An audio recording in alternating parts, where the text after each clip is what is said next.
হয়েছে গতকালকে এখানে কালাইন ব্রাহ্মণগ্রামে বিজেপির একটা সভা ছিল তাদের সাংগঠনিক। সেখানে আমাদের একজন সাংবাদিক ভাই সমীন্দ্র পাল এসেছিলেন, ওনার সঙ্গে ইমাদউদ্দিন মজুমদারও ছিলেন। সেখানে কতিপয় মানুষ সমীন্দ্র পালকে অত্যন্ত খারাপভাবে অ্যাসল্ট করেছে এবং তাকে প্রাণে মারার হুমকি দিয়েছে। ব্যাপারটা হচ্ছে কোনো নিউজ সংক্রান্ত ব্যাপারে এই ঘটনাটা ঘটেছে আমরা যেটা জানতে পেরেছি, এবং তারপর ওই ব্যক্তি এবং তার সঙ্গের মানুষরা সমীন্দ্রকে যাচ্ছে তা ভাবে মানে গালিগালাজ করেছে। করার পর জোরজবস্তি করে সমীন্দ্রর মোবাইল থেকে সেই নিউজের লিঙ্কটা ডিলিট করিয়েছে। তারপর তাকে প্রাণে মারার হুমকি দিয়েছে। আসলে দেখলাম যেটা, আমাদের কাঠিগড়ায় এ ধরনের সংস্কৃতি আগে ছিল না, এটা বাইরের সংস্কৃতি, অনেকটা পশ্চিমবঙ্গ বা উত্তরপ্রদেশের সংস্কৃতি। এটা এখানে এখন আমদানি হচ্ছে। এই আমদানিটা হচ্ছে আমাদের কাছাড়ের কাঠিগড়ার বাইরের কিছু মানুষের মদতে, এবং এই যারা যারা গতকালকে এই ঘটনায় জড়িত ছিল তাদেরকে অতি সত্বর আইনের মারফত শাস্তি দেওয়া হোক। সেই জন্য আমরা সবাই মিলে আজ কালাইন থানায় সমীন্দ্রর পক্ষে সমীন্দ্র একটা এজাহার দিয়েছে। আমি চাই এ ব্যাপারে ড্রাস্টিক অ্যাকশন যাতে আইন নেয়। ধন্যবাদ। কিনারও আসি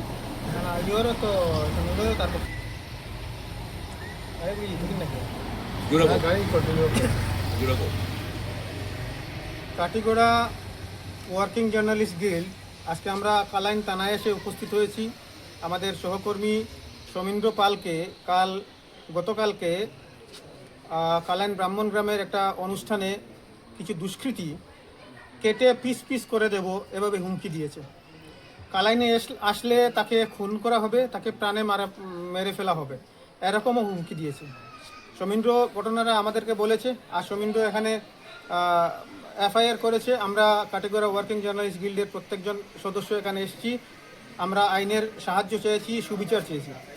আমাদের আশা পুলিশ এটাকে যথাযথভাবে তদন্ত করবে, এবং যদি এর ব্যতিক্রম ঘটে তাহলে আমরা বৃহত্তরভাবে এর বিরোধিতা করব, আন্দোলন করব। কারণ আমরা চাই কাটিগড়া বা আমাদের পুরো জেলায় বা বরাক উপত্যকায় সাংবাদিকরা নির্বিঘ্নে কাজ করুক।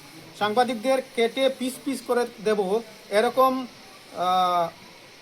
হুমকার দেওয়ার, এরকম হুমকি দেওয়ার, এরকম থ্রেট দেওয়ার সাহস করতে এলো কারা? এত বড় দুষ্কৃতী, কারা এত বড় বুকের ফাটা রাখে যারা সাংবাদিককে কেটে পিস পিস করে দেব বলতে পারে? আমরা এজন্য কাছাড়ের পুলিশ সুপারের দৃষ্টি আকর্ষণ করছি। আমরা পুলিশ সুপার মহাশয়কে অনুরোধ করব এই ঘটনার পুঙ্খানুপুঙ্খ তদন্ত করে বিহিত ব্যবস্থা নেওয়া হোক।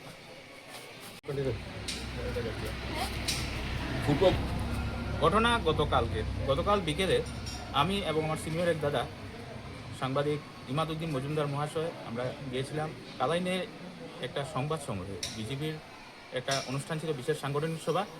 সেই সভাতে সাংবাদিকদের এলাও না থাকায় আমরা বাইরেই ছিলাম অপেক্ষারত। রাস্তার পাশে একটা দোকানের বারান্দায় বসে অপেক্ষা করছিলাম, যখন নেতারা বাইরে আসবেন তখন আমরা বাইক নেব। তখন আনুমানিক 4:30 হবে।